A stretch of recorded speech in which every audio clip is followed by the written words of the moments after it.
몇 년 전에 응답하라 1988이라는 드라마가 케이블 방송국 사상 처음으로 20% 가까운 시청률을 기록하면서 큰 관심을 받은 적이 있습니다. 과거 1988년을 배경으로 당시에 유행하던 노래라든지 그때 당시에 포장지까지 재현한 추억의 과자가 등장해서 복고 열풍을 불러일으키기도 했습니다. 기억에 남는 장면 중에 주인공 역할을 했던 박보검 씨가 바둑대회에서 우승을 하고 상금으로 5천만 원을 타는 장면이 기억납니다. 곧바로 주변에서 그 돈으로 강남의 아파트를 구입하라고 하는데 무슨 아파트가 5천만 원이나 하느냐면서 주인공의 아버지가 경악하던 장면. 지금은 10억이 넘는 아파트입니다. 그리고 또 다른 장면에서 아저씨들이 모여서 이제 대화를 하는데 삼성전자의 주식은 꼭 사라 이런 얘기를 하는 거죠. 그리고 또 다른 장면, 그렇게 하자 여주인공의 아버지 역할을 했던 성동일 씨가 반대를 합니다. 은행 이자율이 17%가 넘으니까 그냥 은행에 넣어두는 게 더 좋다는 거죠. 그래서 주인공의 아버지가 그래서 삼성전자 주식이 얼마냐고 물어보니까 당시에 3만 원이라고 합니다. 그런데 드라마가 방영된 당시에 삼성전자의 주가가 120만 원이었고 또 올해는 200만 원이 넘어 60배가 넘어갔죠. 30년 이후에 이 미래를 아는 그 시청자의 입장에서는 매우 우스운 장면입니다. 그래서 당시에 드라마 내용 중에 이런 식으로 1988년과 현재를 비교하는 내용이 화제가 되기도 했습니다. 당시에 대부분의 시청자는 그때가 좋았다는 반응을 보였습니다. 아무래도 우리나라가 고속성장의 수혜를 누리던 시기이기 때문에 대부분의 사람들이 정규 직장을 가지고 있었고 늘어나는 소득으로 집을 구입한다든지 자기 자산을 불릴 수 있는 기회가 있었기 때문에 아무래도 좋은 기억이 많았을 것입니다. 드라마를 보다 보면 당시에는 어떤 스마트폰이라든지 그런 즐길거리가 많이 보이지 않는데도 작은 것으로 기뻐하고 이상하게 그 드라마에 나오는 사람들이 즐거워 보입니다. 하지만 30년이 지난 우리의 현실은 그다지 즐겁지 않을 때가 많습니다. 스마트폰도 있고 또 소비할 거리는 많지만 그만큼 불만도 또 불만족도 많아졌습니다. 금리는 낮아졌고 평범한 직장인들이 월급을 모아서 집을 산다는 것은 엄두도 못 낼 정도로 집값이 많이 올랐습니다. 취업도 어렵지만 좋은 일자리도 점점 줄어드는 현실입니다. 그래서 드라마를 보면서 과거의 추억을 지금의 현실과 비교해 보면 그때는 참 좋았는데 그때는 그래도 사람들이 참 순수했는데 그런 씁쓸한 마음이 들기도 합니다. 오늘 이 말라기를 묵상하는 가운데에서도 하나님과 이스라엘 사이의 어떤 추억이 역시 그와 같이 가슴 아프게 다가옵니다. 2절에 하나님께서 이스라엘 백성들을 향해서 말씀하시기를 내가 너희를 사랑하였노라 이렇게 과거형을 사용하십니다. 내가 너희를 사랑했었어. 따라서 지금은 어떠하다는 말씀입니까? 뭔가 문제가 있다는 말씀입니다. 그런데 여기서 이스라엘 백성들의 반응도 심상치 않습니다. 이어서 너희는 이르기를 주께서 어떻게 우리를 사랑하셨나이까 하는도다.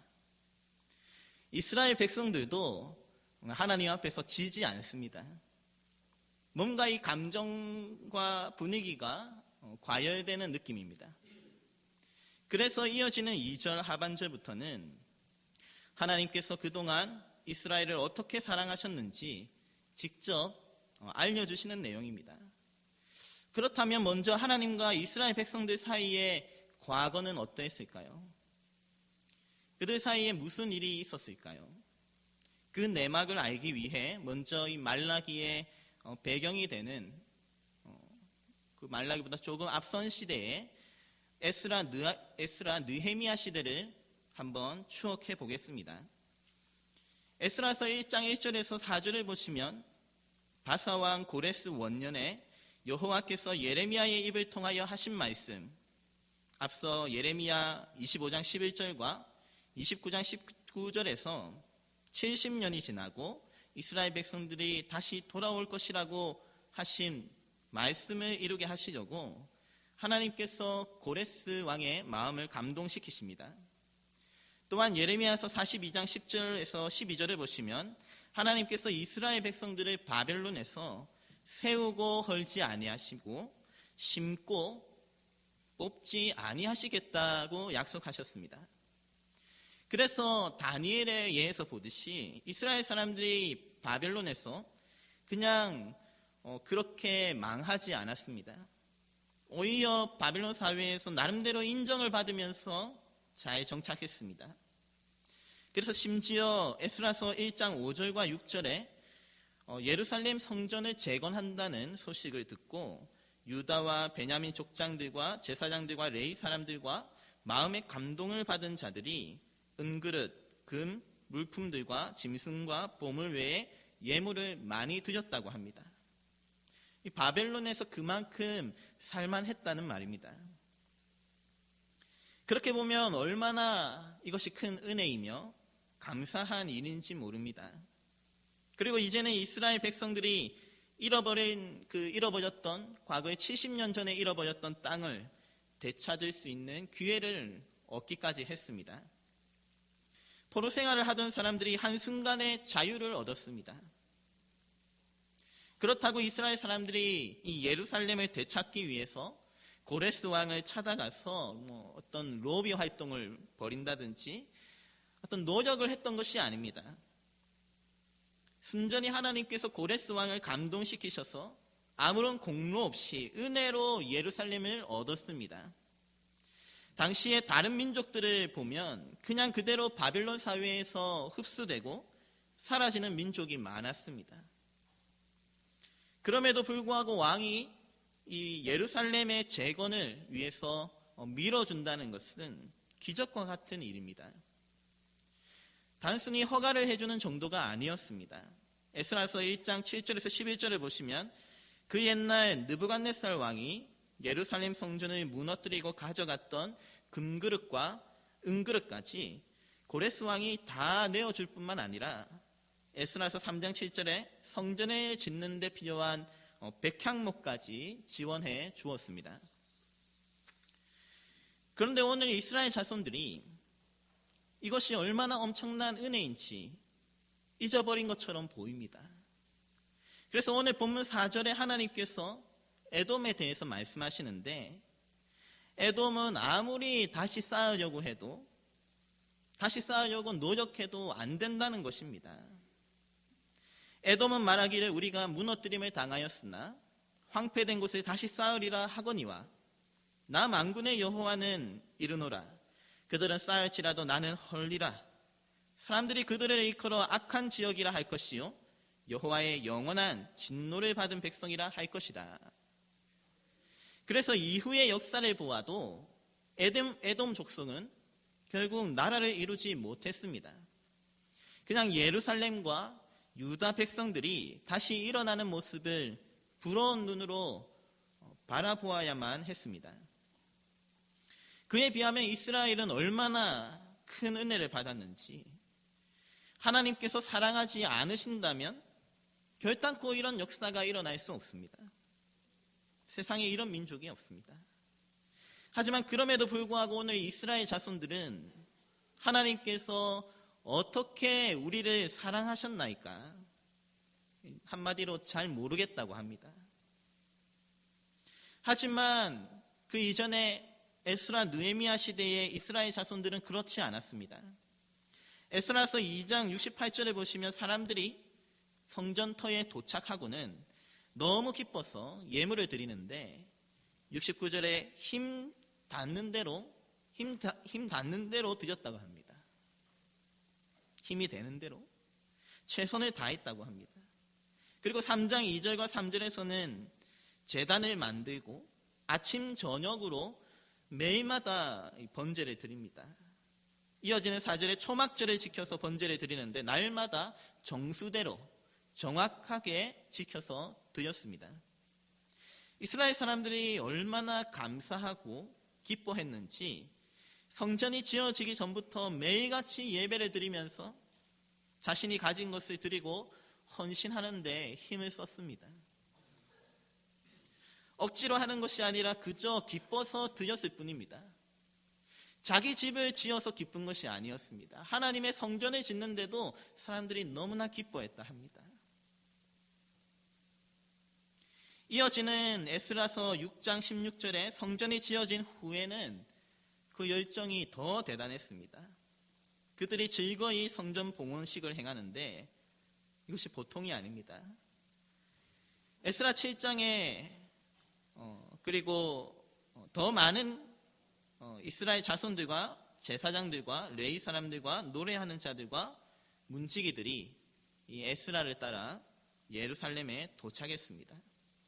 에스라서 8장 26절에 보시면 그때 이스라엘 백성들이 가져온 물질로 은이 600달란트요 은그릇이 100달란트 금이 100달란트였다 합니다. 도대체 어디서 그런 돈이 나오는지 모르겠지만 좌우지간 보통 열심이 아니었습니다. 이후에 느헤미야 시대도 마찬가지입니다. 비록 어려운 순간이 있었지만 예루살렘 성벽이 완공된 이후에 그 완공된 이후에도 그들의 영적인 갈망과 그 열정은 대단했습니다. 먼저 느헤미야 8장을 보시면 이스라엘 사람들이 일제히 수문 앞 광장에 모여서 새벽부터 정오까지 말씀을 듣습니다. 그리고 느헤미야 8장 6절에서는 에스라가 위대하신 하나님 여호와를 송축하며 모든 백성이 손을 들고 아멘 아멘 하고 응답하고 몸을 굽혀 얼굴을 땅에 대고 여호와께 경배하였다고 합니다. 심지어 9절에서는 백성들의 율법의 말씀을 듣고는 얼마나 감동을 했는지 눈물을 흘리는 거죠. 눈물을. 그러자 느헤미야가 10절에서 또 그들에게 이르기를 너희는 가서 살찐 것을 먹고 단 것을 마시되 준비하지 못한 자에게는 나누어 주라. 이날은 우리 주의 성일이니 근심하지 말라. 그러고는 여호와로 인하여 기뻐하는 것이 너희의 힘이니라. 믿으십니까? 여호와를 인하여 기뻐하는 것이 너희의 힘이니라. 다른 거 다 없어도 여호와 하나님만 있어도 그것이 나에게 힘이 되고 기쁨이 된다. 그들이 울고 기뻐하는 데는 다른 이유가 없었습니다. 그저 여호와로 인하여 그 하나님만 생각하면 눈물이 나고 기뻤다는 말입니다. 이것이 바로 신앙이죠. 다른 이유가 없습니다. 무언가 나에게 어떤 혜택이 돌아왔기 때문에 기뻐하고 눈물을 흘리는 것이 아니라 그냥 하나님이라는 존재 자체에 감동이 되는 거죠. 그런데 그렇게 힘 닿는 대로 드리면서 하나님의 기뻐하고 소중히 여기던 이스라엘 백성들이 오늘 말라기에 이르러서는 어떻게 되었습니까? 오늘 본문 7절에 그들이 무엇을 드리는지 주목해 보시기 바랍니다. 7절에 하나님께서 말씀하십니다. 너희가 더러운 떡을 나의 제단에 드리고도 말하기를 우리가 어떻게 주를 더럽게 하였나이까 하는도다. 하나님 앞에 더러운 것을 드리고도 어떻게 이렇게 당당한지 모르겠습니다. 우리가 어떻게 주를 더럽게 하였나이까? 저는 잘하고 있습니다. 아주 당당합니다. 그러면서 8절에 보시면 그들이 무엇을 드립니까? 너희가 눈먼 희생 제물을 바치는 것이 어찌 악하지 아니하며 저는 것 병든 것을 드리는 것이 어찌 악하지 아니하냐. 제대로 된 제물은 다 숨겨두고 눈먼 것, 저는 것, 병든 것 같이 쓸모없는 것만 하나님께 드렸습니다.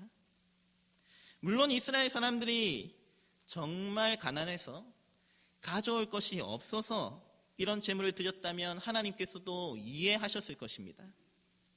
아니, 오히려 더 기뻐하실 수 있습니다. 그런데 13절에 보시면 없는 것이 아니었습니다. 너희가 또 말하기를 이 일이 얼마나 번거로운고 하며 코웃음 치고 훔친 물건과 저는 것, 병든 것을 가져왔느니라. 14절에 보니까 짐승떼 가운데에서 수컷이 있거늘, 분명히 그들은 짐승 가운데에서 수컷을 가지고 있었습니다. 괜찮은 재물이 있음에도 불구하고 그들은 흠 있는 것을 드렸다고 합니다. 이 일이 얼마나 번거로운고, 다 귀찮고 그저 좋은 것은 자신이 가지고 안 쓰는 물건, 버리는 물건을 하나님 앞에 가져왔으니 하나님께서 내가 그것을 너희 손에서 받겠느냐? 이는 여호와의 말이니라. 이 하나님의 마음이 어떠하실지, 이전에 그들이 예루살렘으로 돌아올 때 성전을 짓고 또 성벽을 세우면서 그 하나님의 기뻐하고 눈물을 흘리던 그 이스라엘을 추억한다면 너무나 마음이 아픈 일입니다. 예루살렘에 아무것도 없고 성전도 없고 지어진 것이 아무것도 없을 때도 그들이 기뻐하고 드리고 감사했는데, 지금은 성전도 있고 마음껏 예배할 수 있음에도 불구하고 그들의 기쁨은 사라졌습니다. 그 하나님의 입장에서 보면 너무나 마음 아픈 일입니다. 변해도 너무 변했습니다. 아까 응답하라 1998, 1988년이 아니라 응답하라 에스라 느헤미야 시대야, 응답해라 에스라 느헤미야 세대야, 아마도 그렇게 외치고 싶으실 것입니다. 하나님 입장에서 생각해 보자면 사실 이건 너무한 것이죠. 오늘 말라기 선지자는 계속해서 하나님의 마음이 어떠한지 우리에게 전달해 줍니다. 본문 10절에 보시면 하나님께서 얼마나 마음이 답답하고 화가 나셨는지 이런 말씀을 하십니다. 너희가 내 제단 위에 헛되이 불사르지 못하게 하기 위하여 너희 중에 어떤 자가 있었으면 좋겠다고 하시죠? 성전문을 닫을 자가 있었으면 좋겠도다. 너무나 가슴 아픈, 마음이 아픈 말씀이죠. 성전이 딱 있는데 사람들이 들어오지 못하도록, 예배하지 못하도록 그냥 성전문을 닫아 놓았으면 좋겠다. 이렇게까지 말씀하시는 그 하나님의 마음이 이해가 되십니까? 누가 문제입니까? 또한 누구의 마음이 변한 것입니까? 이스라엘 사람들을 보시면 하나님께서 하나님께 이렇게 대해놓고는 마치 자기 할 일을 다 한 것처럼 6절에 우리가 어떻게 주의 이름을 멸시하였나이까? 저 그런 적 없습니다. 제물을 드렸습니다.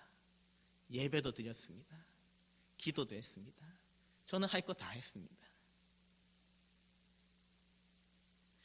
알맹이는 다 가져가고 하나님께는 남는 것, 버리는 것, 필요 없는 것을 드리면서 나는 예배를 드렸으니까 그저 형식만 갖추면, 이전에 하던 대로 예배 드리는 모양만 갖추면 그저 우리는 할 일을 다 하고 있으니까 문제가 없습니다. 이렇게 생각하는 것입니다. 과연 하나님께서 아무것도 모르실 것이라고 생각했던 걸까요? 이전에는 내 시간을 더 드리려고, 더 예배하려고 하고, 더 기도하려고 하고, 없는 형편에서도 하나님의 사역을 위해서라면 힘 닿는 대로 드렸는데, 힘이 닿는 대로 드렸는데, 이제는 그저 남는 시간, 내가 가진 최소한의 것만 드려놓고는 마치 내가 할 일을 다 했다는 듯이, 내가 그래도 할 건 했으니까 하나님께서도 이 정도는 해주셔야 한다고. 하나님 언제 해주실 겁니까? 그렇게 권리만 요구하는 것은 아닌지.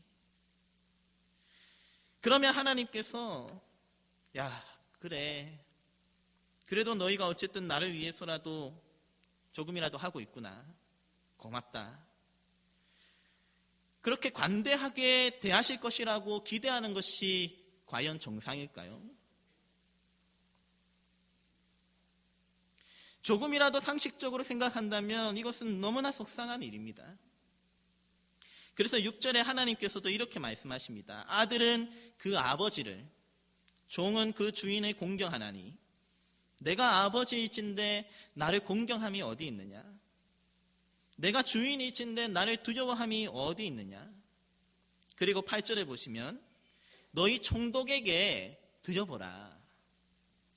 너희 상사, 너희가 섬기는 사람, 그 권력자, 총독에게도 똑같이 나에게 하는 것처럼 저는 것과 병든 것을 한번 드려보라.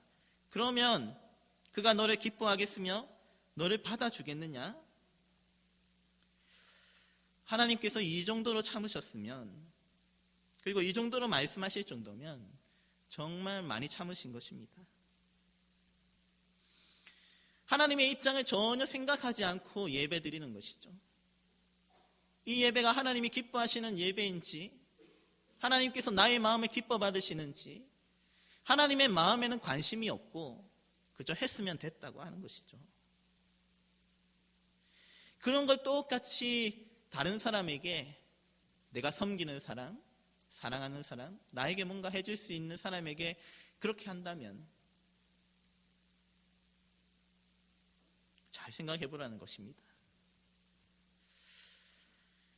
하나님 입장에서 우리가 생각한다면 이것은 너무한 것이죠.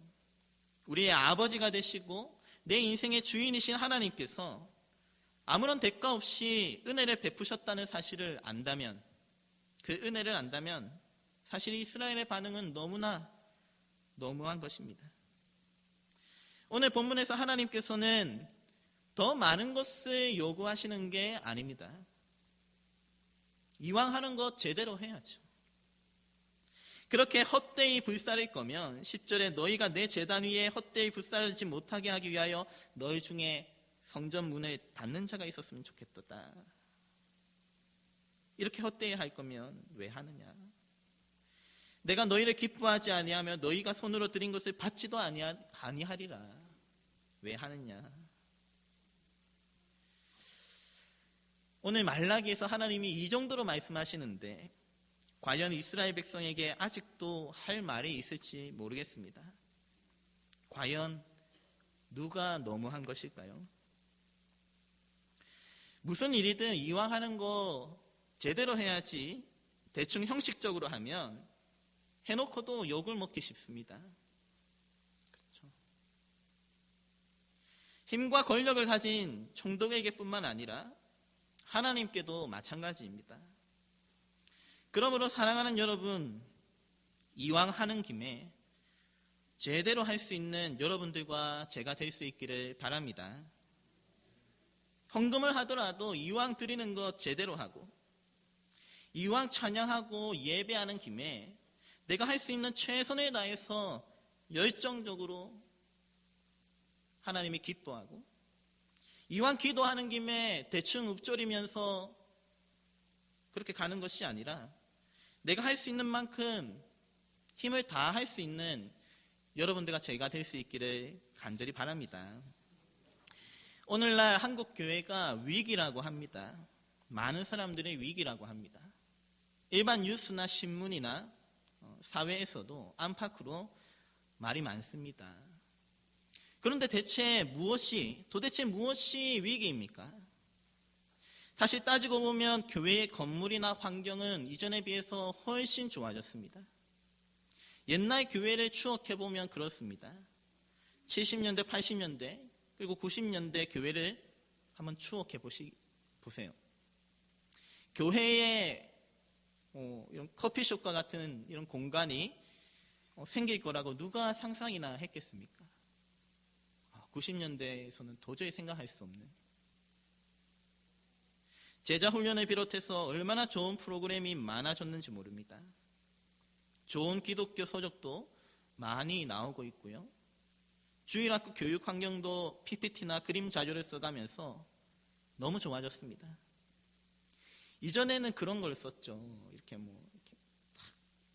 막 넘기는 거 썼잖아요. 이렇게 막대기로 탁 넘겨가면서 다윗이 이렇게. 저는 그런 걸 보고 자랐거든요. 그 조금 좋아지니까 이제 OHP가 들어왔습니다. 그런 장비를 썼습니다. 찬양할 때. 그렇게 보면 사실 여기서 교회가 더 발전하고 좋아지려면 또 뭐가 있을까? 또 뭐가 필요할까 싶기도 할 정도입니다. 그런데 사람들은 다들 위기라고 합니다. 도대체 무엇이 위기입니까? 사람들은 도덕성이 문제라고 합니다. 삶이 문제이고 진정성이 문제다라고 합니다. 하지만 하나님께서는 어떻게 진단하실까요? 정말 근본적인 문제는 하나님의 눈으로 바라보아야 한다는 것입니다. 가장 근본적인 문제는 하나님의 마음이 어떠한지, 하나님의 중심으로 하나님의 입장에서 생각해야 한다는 것입니다. 그 하나님의 입장에서 생각하고 고민하는 것이 바로 신학이죠. 신의 학문이죠. 사람들의 입장에서 판단할 문제가 아닙니다. 사람들이 실족하는 것이 문제가 아니라 하나님이 실족하는가, 하나님의 마음이 어떠한가, 하나님께서 나를 어떻게 보시는가가 훨씬 더 중요합니다. 오늘날에도 말라기의 시대와 같이 교회에서 예배도 드리고 교육도 하고 헌금도 하고 여러 가지 할 것을 다 합니다. 그런데 문제는 어떻게 하고 있느냐 하는 것입니다. 더 좋은 장비로 하는 것이 문제가 아닙니다. 제대로 하고 있는가? 제대로 하고 있는가? 하나님을 만나는 것이 너무나 기뻐서 뜨거운 마음으로 내가 할 수 있는 최선의 것을 드리고 있는가 하는 것입니다. 하나님께 내가 가진 재능과 물질과 그 시간 중에서 최선의 것을, 최고의 것을 드리고 있는지, 아니면 하긴 하지만 내 열정의 절반, 딱 반 정도만, 내가 가진 것의 일부만, 다른 것을 하고 남는 그런 열정만 드리고 있는 것은 아닌지, 하나님께 드리는 데는 인색하지 않았는지, 왜 우리는 이렇게 자꾸 아끼게 되는 걸까요? 제가 군대 생활을 하면서 또 사회생활을 하는 선배들로부터 많이 들었던 얘기가 있습니다. 너무 잘해서도 안 되고 너무 안 해서도 안 되고 한 중간 정도, 그냥 적당하게 하라는 말입니다. 너무 잘하려고 하면 여기저기서 견제하는 세력이 생기고, 그러다 보면 또 본의 아니게 피해를 입으니까, 상처를 받으니까 그렇게 하지 말라고 합니다. 그런데 요즘은 교회 안에서도 비슷한 생각이 점점 많아지는 듯 합니다. 적당히 상처받지 않고 또 손해를 보지 않으면서 예배만 드리는 것이 낫다는 생각, 그런 생각이 많아지는 듯 합니다.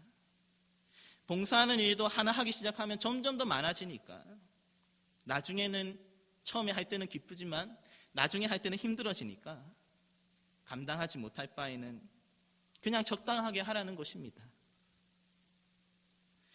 이런 생각은 나름 스마트한 생각입니다. 굉장히 현대적인 생각입니다. 하지만 도대체 여기서 하나님은 어디에 계십니까? 하나님께서 보시는, 하나님의 눈으로 바라볼 때 이것은 어떤 것입니까? 하나님께서는 어떻게 바라보시는지, 어느새 우리의 신앙이 하나님 중심이 아니라 사람 중심이 되지는 않았는지, 오늘날 여러분들과 저는 이와 같은 영적인 위기를 바라볼 수 있기를 바랍니다. 오늘 말씀을 묵상하면 이 말라기의 말씀은 4장까지 계속 이어지는데, 묵상하면 늘 마음이 무겁습니다. 그런데 하나님 입장에서 생각하면 마음이 아픈 게 아니라, 마음이 무거운 게 아니라, 부담이 되는 것이 아니라, 이것은 너무나 가슴 아픈 일입니다. 저 자신을 두고 볼 때도 그렇습니다. 나 편하자고 교회를 섬기는 것이 아닌데, 시간이 지나면서 열정이 식어버리는 것처럼 느껴지면 겁이 나기도 합니다. 처음 시작할 때의 그 열정과 결단을 생각해 본다면 완전히 그냥 부어드리고 싶은데, 그게 시작할 때의 마음이잖아요. 완전히 그냥 부어드리고, 사도 바울이 디모데후서에서 말하는 것처럼 전제와 같이 그냥 팍 부어드리는, 그날이 마지막인 것처럼 사역하고, 그날이 마지막인 것처럼 설교하고, 그날이 마지막인 것처럼 말씀을 읽으면서, 그런데 어느새 롱런해야 한다고 아끼는 내 모습을 본다면, 오늘날 교회의 위기는 나의 위기가 아닌가 하는 생각이 많이 듭니다.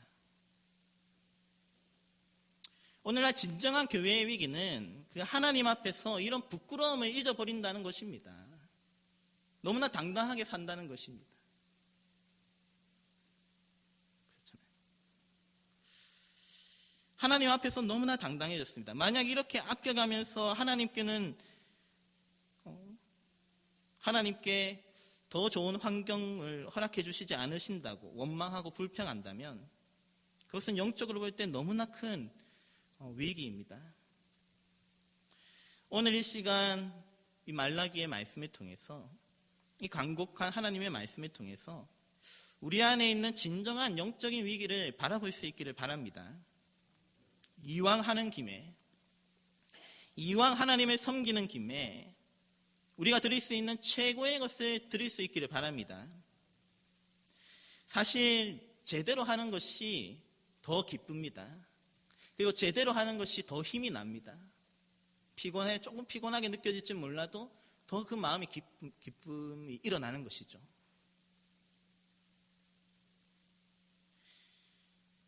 기도해도 제대로 해야 기쁨이 일어나는 것이지, 어설프게 하면 그냥 힘만 빠집니다. 괜히 어설프게 해놓고 하나님께 야단 듣지 마시고, 이왕 하는 김에 우리의 영혼을 위해서도 최고의 예배, 최고의 섬김, 최고의 힘과 그 물질을 드릴 수 있는 여러분들과 저의 인생이 될 수 있기를 간절히 바랍니다. 뒤에 말라기 3장 10절에 보시면 유명한 구절이 있습니다. 만군의 여호와가 이르노라, 너희의 온전한 11조를 창고에 들여 나의 집에 양식이 있게 하고, 그것으로 나를 시험하여 내가 하늘 문을 열고 너희에게 복을 쌓을 것이 없도록 붙지 아니하나 보라. 너무나 유명한 말씀입니다. 하나님께서 나를 시험해 보라고 말씀하시죠. 한마디로 한번 이왕 하는 김에 한번 제대로 해보라는 말씀입니다. 하나님께서 얼마나 그 마음이 답답하시면 시험을 해보라고까지 하실까요? 사랑하는 여러분, 오늘 이 정도면 하나님께서도 정말 많이 봐주셨습니다. 따라서 적당하게 타협하지 마시고 이왕 하는 김에 열심히 다해서 그 하나님께서 주시는 그 은혜와 기쁨과 그 충만한 복을 누릴 수 있기를 간절히 바랍니다. 특별히 추수감사절이 다가옵니다. 자칫 잘못하면 우리는 그저 형식적으로 추수감사절을 지나치게 될 것입니다. 하지만 이왕 하는 김에 진심으로 하나님의 은혜에 감사하는 귀한 시간이 될 수 있기 바랍니다. 더불어 남은 한 해 역시 힘을 내어서 비록 지칠지라도 하나님께 내가 할 수 있는 최고의 것을 드리면서 또한 승리할 수 있는 그런 귀한 한 해가 되시기를 주님의 이름으로 축원합니다. 우리 함께 기도하겠습니다.